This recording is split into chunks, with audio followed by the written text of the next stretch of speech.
Welcome to Apex Prime, the galaxy's most prestigious floating death trap, where the annual Galactic Combat Championships turn civilized species into bloodthirsty spectators. Picture the Olympics, but with more tentacles and significantly higher mortality rates. The station's main arena could house 3 football stadiums, assuming football stadiums regularly hosted fights between creatures that could bench press a small moon. Holographic advertisements for energy drinks and cybernetic enhancements flickered around the dome, while alien dignitaries placed bets that could fund entire planetary defense systems.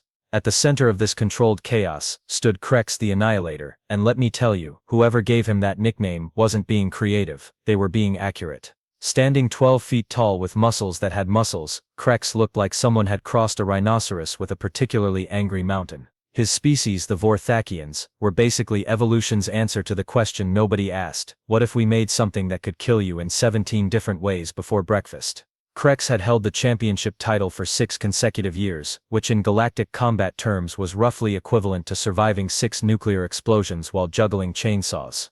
His trophy room probably needed its own zip code. Now, here's where things get interesting, and by interesting I mean catastrophically stupid.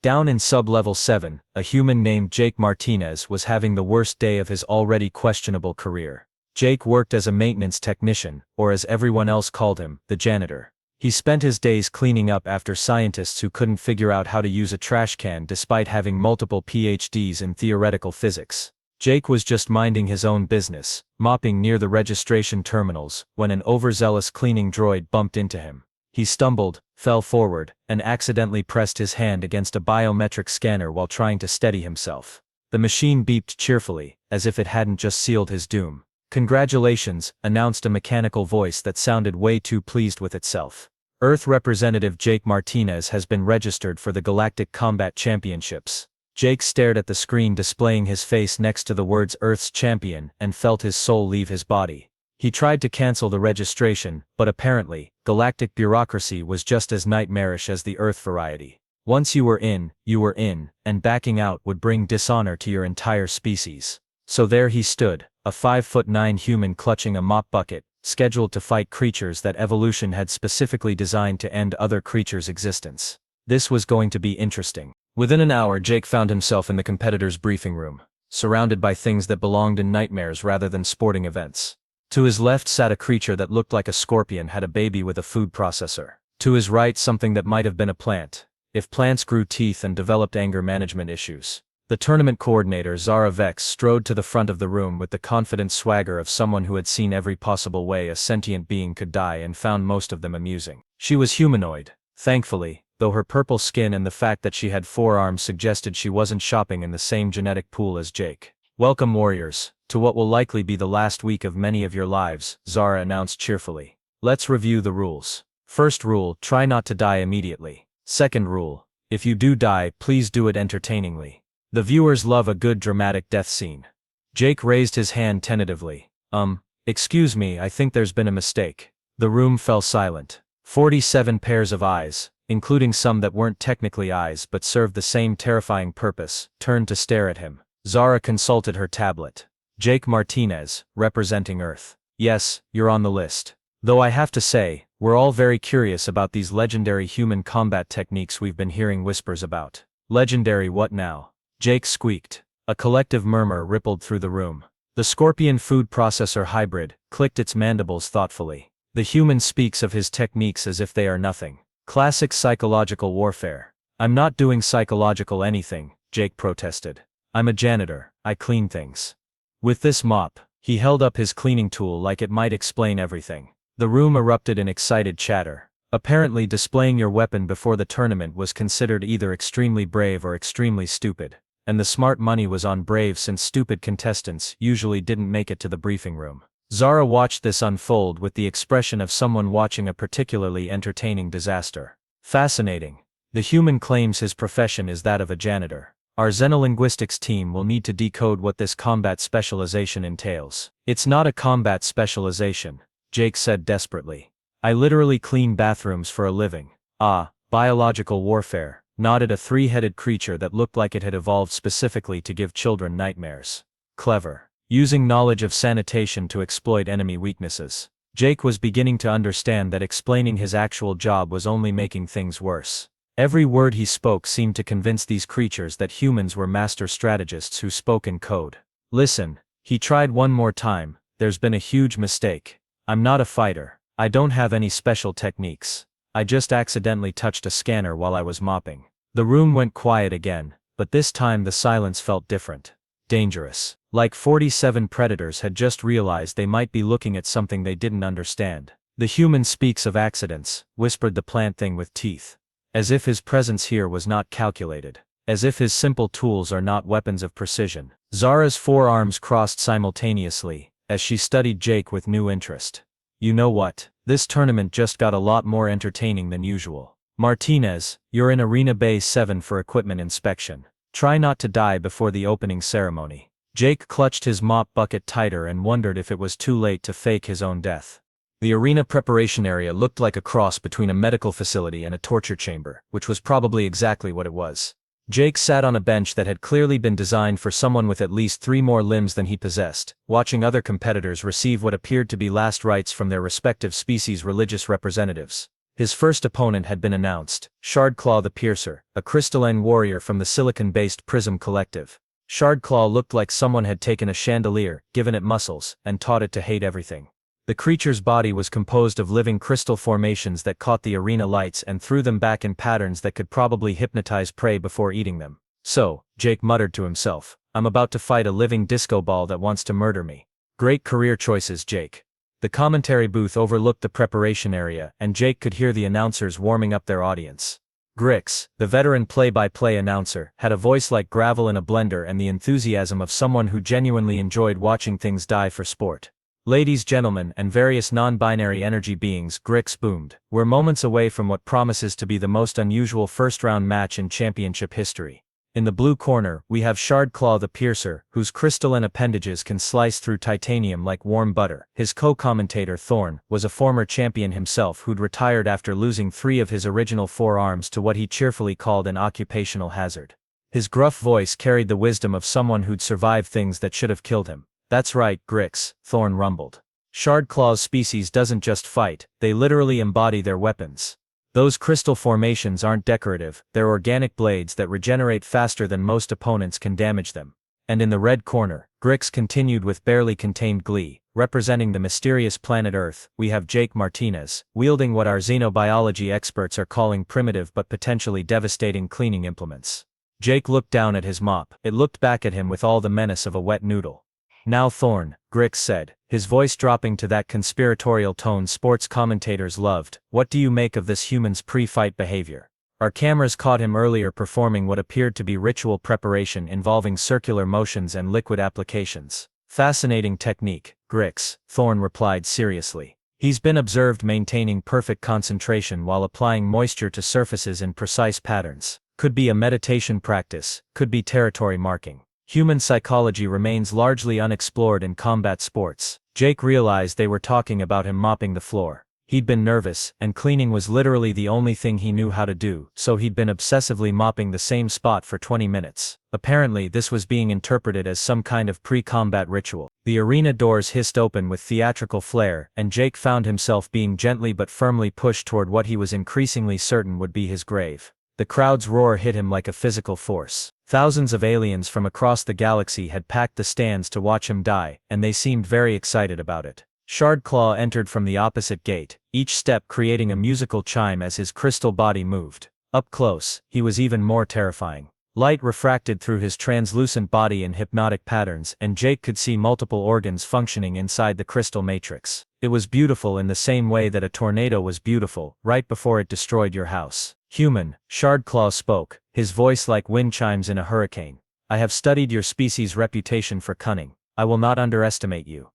Please do, Jake whispered. Please underestimate me as much as possible. The referee, a floating metallic sphere with more sensors than a space station, positioned itself between them. Combatants, prepare for engagement. Victory conditions, unconsciousness, surrender or structural termination of opponent. Structural termination. They had a fancy term for murder. Begin, the sphere announced, and Shardclaw immediately launched himself forward with his razor-sharp appendages extended. Jake did what any reasonable person would do when faced with a living weapon coming to kill them. He screamed, stumbled backward, and instinctively held up the only thing in his hands, which happened to be his mop. The universe, in what Jake would later recognize as either divine intervention or cosmic comedy, chose that exact moment to demonstrate Murphy's law. Shardclaw's forward momentum, combined with his crystal composition and Jake's wet mop, created a perfect storm of physics. The mop strings tangled around Shardclaw's leading appendage. The moisture made his crystal surface slippery. His own forward momentum, designed to impale Jake, instead sent him sliding sideways across the arena floor like a very dangerous ice skater.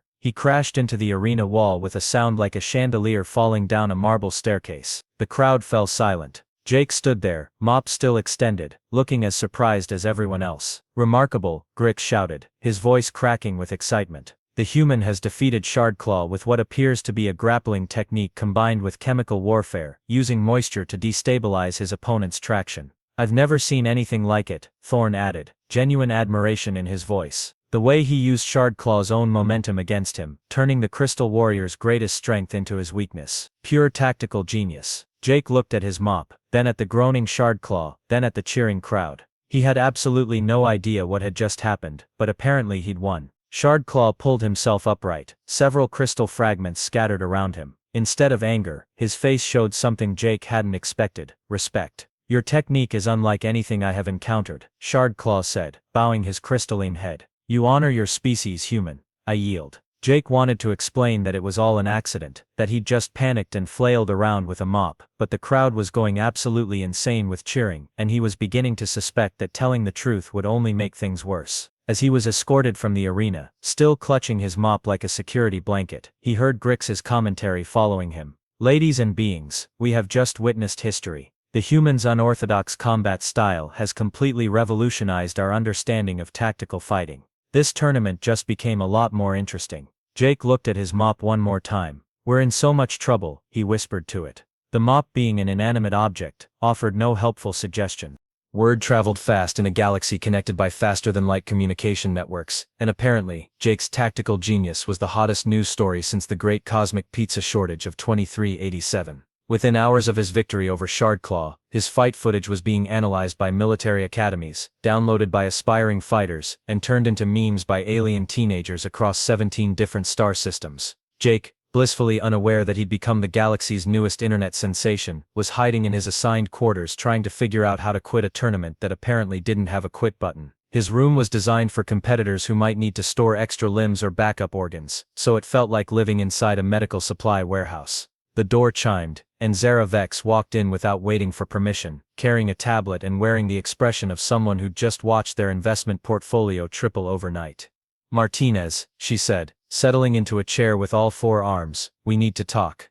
"If this is about me withdrawing from the tournament," Jake said hopefully, "I'm absolutely ready to discuss terms." "Withdraw."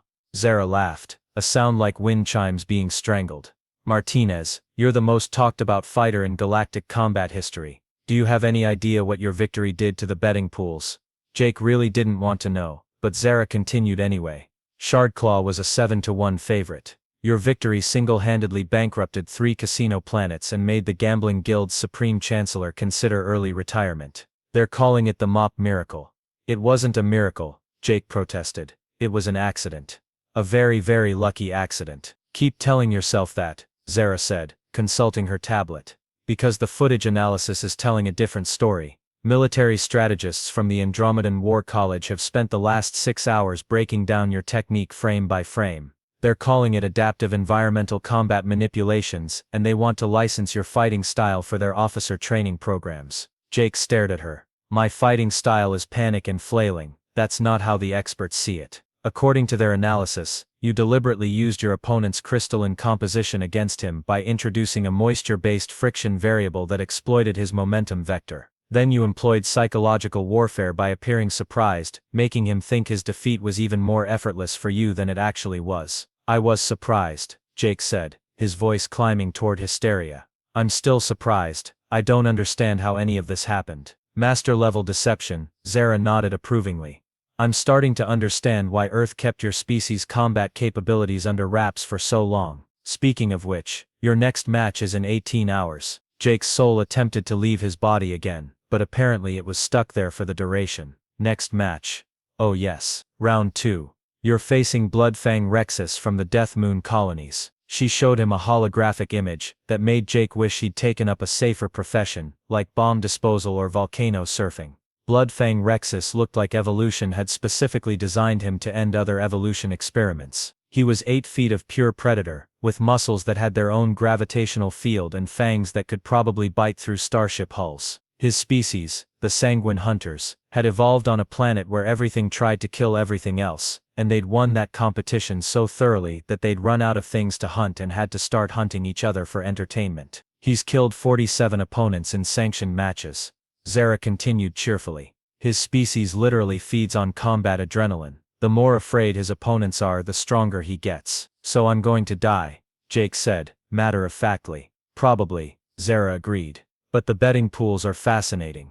After your Shardclaw victory, some speculators are actually putting money on you. Small amounts, admittedly, but the odds have shifted from mathematically impossible to merely astronomically unlikely. After Zara left, Jake did what any reasonable person would do when facing imminent death by alien predator. He cleaned. He cleaned everything in his quarters twice, then started on the hallway outside. Cleaning was the only thing that made sense in a universe that had apparently lost its mind. Unfortunately, his cleaning activities were being monitored by the tournament's security cameras, and the footage was being broadcast live to subscribers across the galaxy as behind the scenes, training with the human champion. The commentary team had taken to providing live analysis of Jake's every move.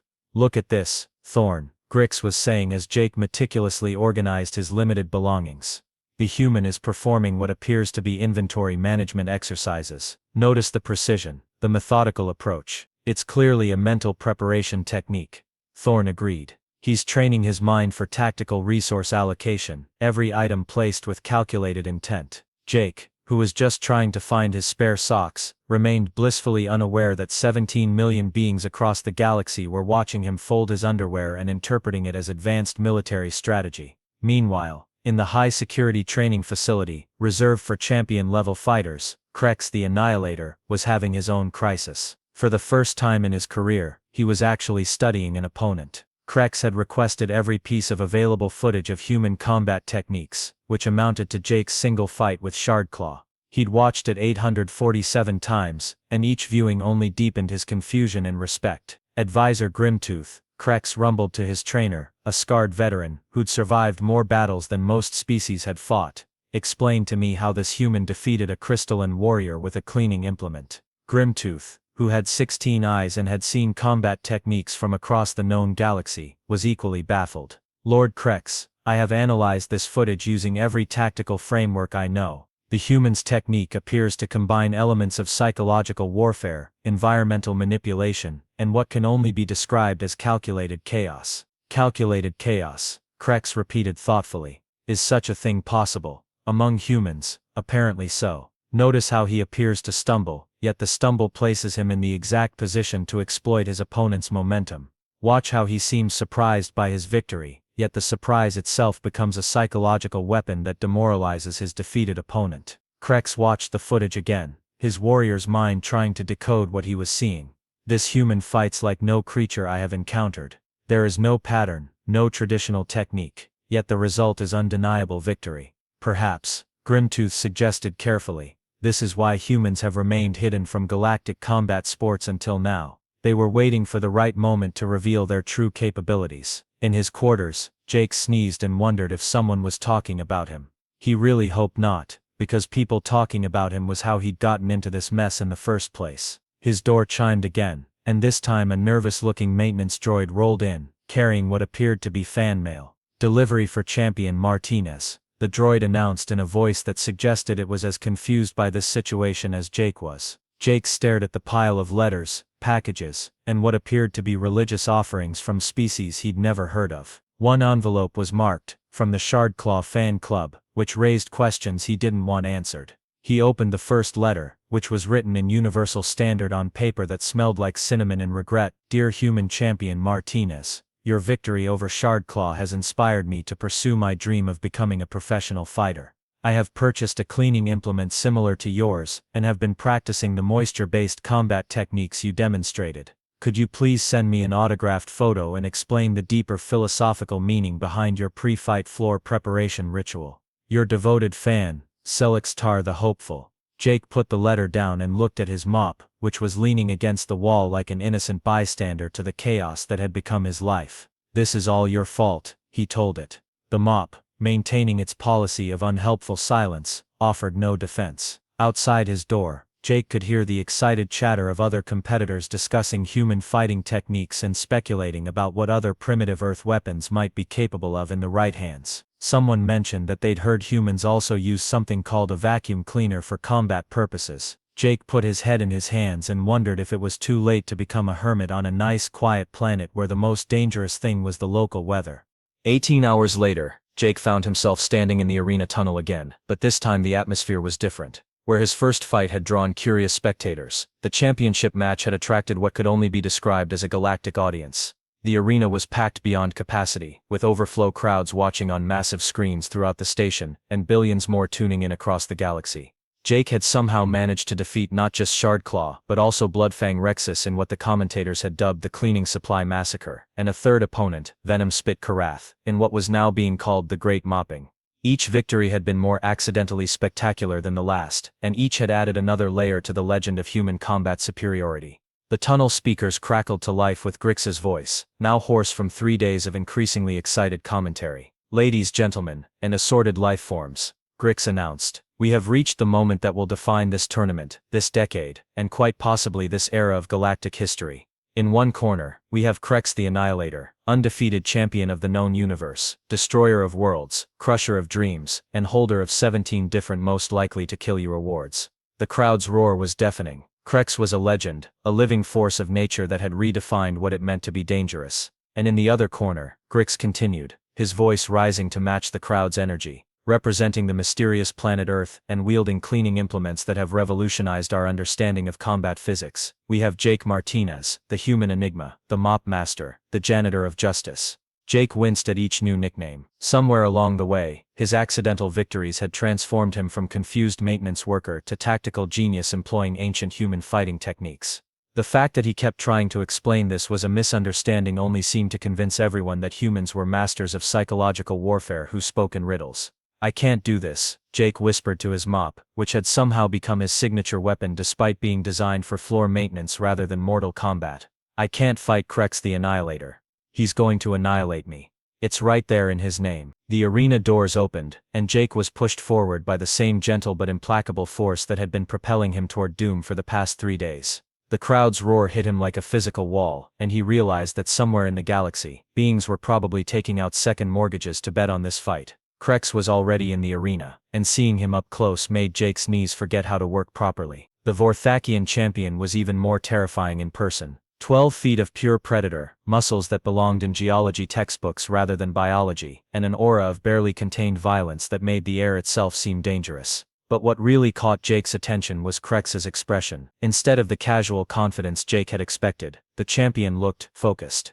Intensely, almost desperately focused, like he was preparing for the fight of his life. Human Martinez, Krex rumbled, his voice carrying across the arena without amplification. I have studied your techniques. I have analyzed your methods. I have prepared for combat unlike any I have faced before. Jake wanted to tell him that there were no techniques or methods to analyze, that he could save himself a lot of trouble by just knocking Jake unconscious quickly and painlessly. But every time he'd tried to explain this to anyone, it had only made them more convinced that humans were tactical masterminds. Your reputation precedes you, Krex continued, beginning to circle Jake with predatory grace. The warrior who defeats opponents with tools of maintenance, the strategist who employs chaos as a weapon, the champion who makes victory appear accidental while executing plans of devastating precision. It really is accidental, Jake tried one more time. I'm not executing any plans. I don't even have a plan for what to eat for breakfast, let alone devastating precision plans. The crowd fell silent at this exchange, hanging on every word. More psychological warfare, Thorn's voice echoed through the arena speakers. Notice how the human continues to speak of accidents and lack of planning. He's trying to make Krex underestimate him, to create doubt in the champion's mind. Brilliant, Grix agreed.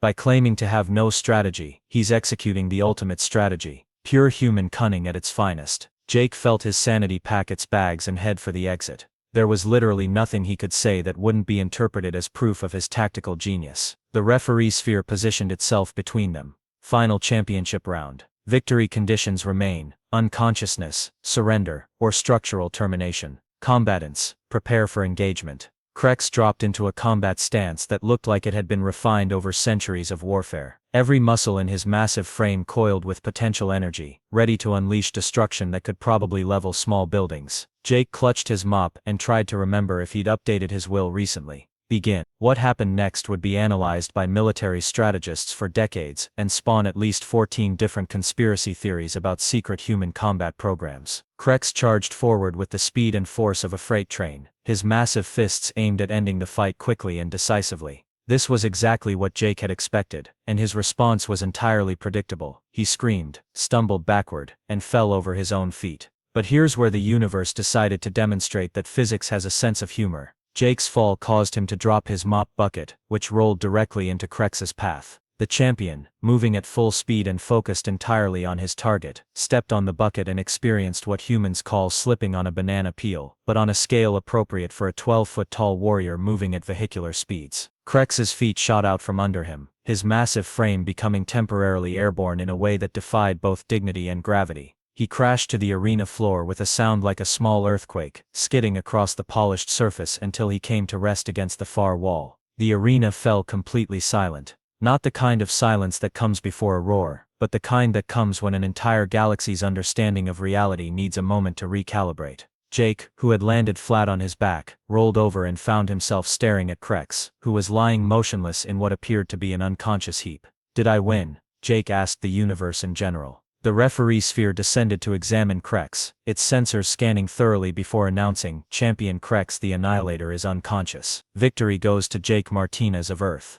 The crowd exploded. Not just cheered or roared, but exploded into a cacophony of noise that threatened to breach the arena's sound barriers. Confetti cannons fired, holographic displays flashed victory messages in 17 languages, and somewhere in the chaos, Jake could hear Grix's screaming commentary that had devolved into pure emotional gibberish. But the moment that would be replayed across the galaxy for years to come, happened when Krex slowly regained consciousness, pulled himself upright, and walked over to where Jake was still lying on the ground in stunned confusion. The mighty champion, undefeated destroyer of worlds, looked down at the human who had just ended his reign with a mop bucket and a case of gravitational bad luck.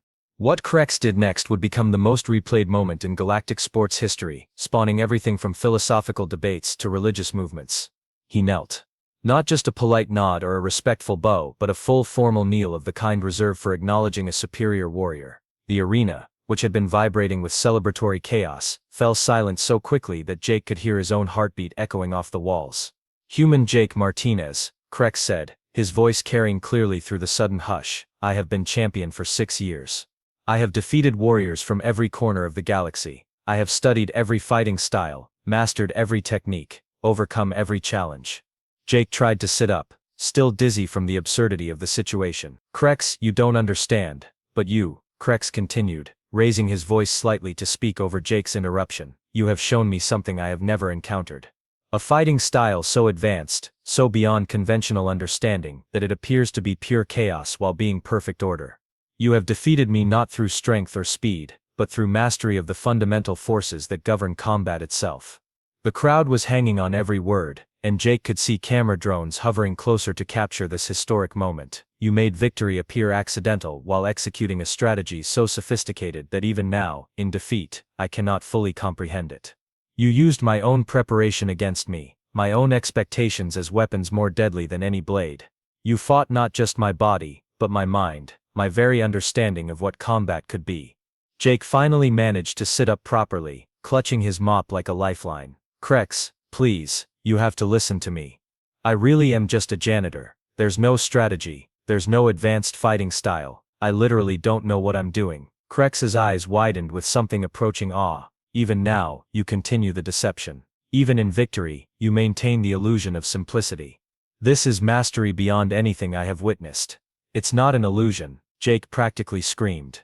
I clean things for a living, I mop floors, I empty trash cans. The only reason I'm here is because I accidentally touched a scanner while trying to steady myself after a cleaning robot bumped into me. The arena erupted in murmurs of amazement. In the commentary booth, Krex and Thorn were beside themselves with excitement. Do you hear this, folks? Krex was practically hyperventilating. The human is revealing the true depth of his deception. He's claiming that even his entry into the tournament was accidental, that his entire presence here is the result of a chance encounter with cleaning equipment. It's the ultimate psychological gambit, Thorne agreed, his voice thick with admiration. By insisting that everything was accidental, he's demonstrating that what appears to be random chance is actually the highest form of strategic thinking. He's showing us that true mastery makes the impossible look inevitable. Jake looked around the arena desperately, searching for anyone who might believe him, but everywhere he looked he saw faces filled with respect, admiration, and a kind of religious fervor that suggested he'd accidentally started a cult.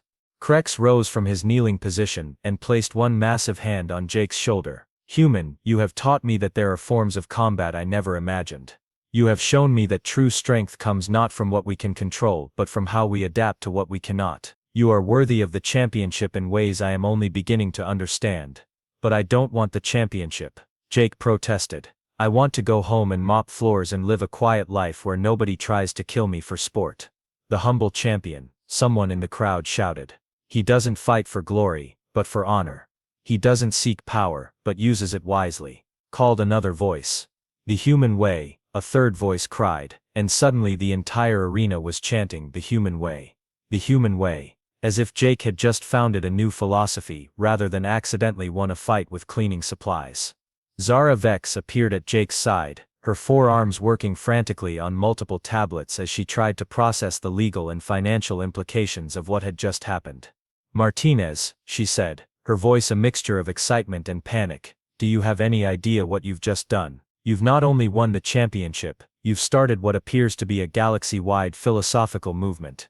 There are already 17 different species trying to trademark human fighting techniques, and the Intergalactic Combat Federation wants to establish an entire new category of competition based on your methods. My methods are panic and clumsiness, Jake said weakly. Adaptive chaos theory, Zara corrected, reading from one of her tablets. That's what the Andromedan War College is calling it. They want to hire you to redesign their entire military strategy curriculum. Jake looked at his mop, which had somehow become the most famous weapon in the galaxy. How do I make this stop? You don't, Zara said simply. Martinez, you've accidentally revolutionized combat sports, military strategy, and apparently philosophy. There's no going back from this. The victory ceremony was a blur of noise, lights, and beings trying to touch Jake for luck or enlightenment. He was presented with a trophy that was taller than he was, and apparently worth more than most planetary defense budgets. Representatives from dozens of worlds offered him endorsement deals, teaching positions, and what appeared to be marriage proposals from species he couldn't identify. Through it all, Jake clutched his mop, and tried to process the fact that his life had become something that would have been rejected as too ridiculous for a comedy movie. 3 months later, Jake stood in his apartment back on Earth, looking at the wall covered with newspaper clippings, magazine covers, and holographic awards that chronicled his brief but legendary career as the Galactic Champion of Adaptive Chaos. His mop sat in a place of honor, mounted in a custom display case that had cost more than his old annual salary. The door chimed, and Jake's supervisor from the maintenance department walked in, looking around the apartment with obvious confusion. Martinez, his boss said, I know you've been on some kind of extended leave, but we really need you back. The science labs are a disaster, and nobody else knows how to operate the floor buffer properly. Jake looked at the championship trophy, then at his mop, then at his bewildered supervisor. You know what, Mr. Henderson, I'd love to come back to work. Really? But aren't you some kind of famous fighter now? The news keeps talking about your revolutionary combat techniques and your impact on galactic civilization. Jake picked up his mop from its display case, feeling its familiar weight in his hands. Yeah, about that. Turns out I'm much better at cleaning things than I am at accidentally conquering the galaxy. As they walked out of the apartment together, Jake's supervisor asked, So what's this I heard about you defeating some kind of crystal monster with a mop? Jake sighed. Mr. Henderson, you really don't want to know, trust me on this one.